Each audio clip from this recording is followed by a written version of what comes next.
मेरे लिए ये सिर्फ फैशन नहीं है, ये मेरी आवाज़ है, मेरी बिलीफ है और इंडिया के लिए एक ट्रिब्यूट है। Hi, I am Rida Shakir Batliwala. आज as a runner up at love India 2025 I stand confident.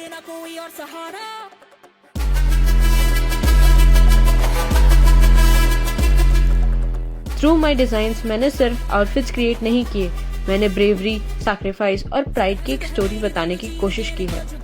Operation सिंदूर से इंस्पायर्ड ये कलेक्शन एक बहुत इमोशनल जगह से आता है।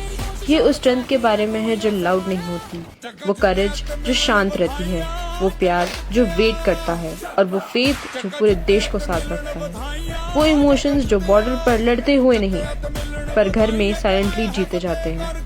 Being the runner-up at Love India 2025 makes me extremely proud, क्योंकि इस पोजीशन के साथ मेरी पूरी जर्नी जुड़ी है। हार्ड वर्किंग, प्रेशर और वो मोमेंट्स जहाँ क्विटिंग इजी लगता है, but I choose to stay।